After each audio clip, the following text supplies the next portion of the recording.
Alright, Rick, you know the drill. Each week we preview 4 games, so let's get started with this week. Let's start off Class 2A. We got Florence Thorndale. Both teams 2-0. It's a non-district game, but it should be pretty fun to watch. Who's going to win this one?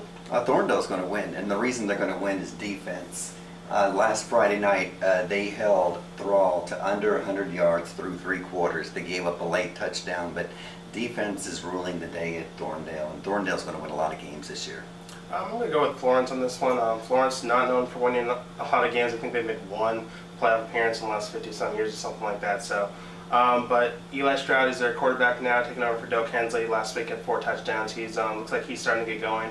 I see that this one being an upset, but they're going to have to work really hard because that Thorndale defense is something. They are tough. Something else. All right, let's go Georgetown Anderson. Who do you like in this one?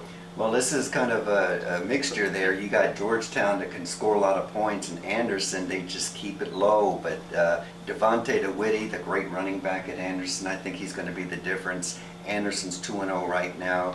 Georgetown scored a lot of points last Friday, and I just see a back and forth game with the Trojans coming out on top. Yeah, I'm going to go the other way again. I'm going to go with Georgetown. I think we just talked about Jay Kubinik, the quarterback, gave him a game on the last segment. I like him.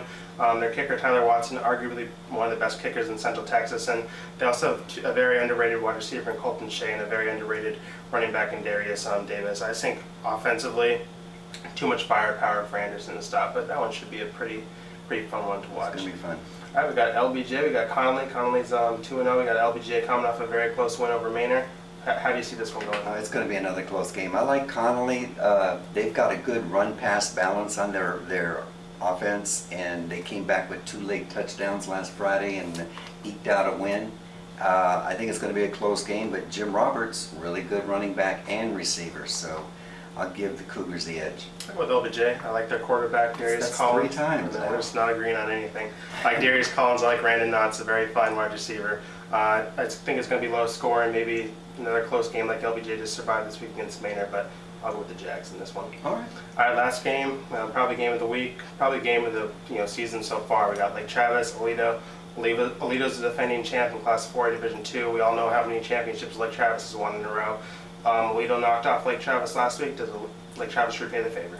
I think Lake Travis repays the favor. They have won 2 games, and they beat Hendrickson fairly easily without Sean Nixon and without Griffin Gilbert, 2 of their stud offensive players. I think they were saving them for this coming weekend. I would feel silly picking against Lake Travis. They've proven us wrong so many times in the past, and they're now 63-3 in the last 4 plus seasons. So I know Jonathan Gray is great, but I think it's going to be close. I'm going to go with the Cavaliers. I'll go with the Cavs too. We'll agree on one. Jonathan Gray, great running back, extraordinary talent. Next week he'll actually have a chance to break the state career touchdown record. But Lake Travis, that defense is playing really well. Last 2 games, 2 offensive touchdowns is all they've given up. They gave up 14 to Hendrickson, but one of those was scored on Hendrickson's defense got 1. Dajay Johnson is another fine running back, and Lake Travis was able to bottle him up. I think they'll be able to bottle up Jonathan Gray. He'll probably still get a touchdown or 2 and maybe 100 yards, but I don't think he's going to be able to do what he's done the last 2 weeks. Lake Travis's special teams, I think they need to fix that up, but if they're able to correct those problems offensively, they can score with anyone, as we've seen with all the injury problems they've had. And defensively, I think they'll be able to do enough to hold down the fort. So expect the Cavs to win, probably by a score or 2, and avenge that loss from last year. Well, Gray had 300 yards last Friday. I don't think he's going to get that against Lake Travis. All right, those are our previews for the week. Please check back with us next week to see who we're talking about.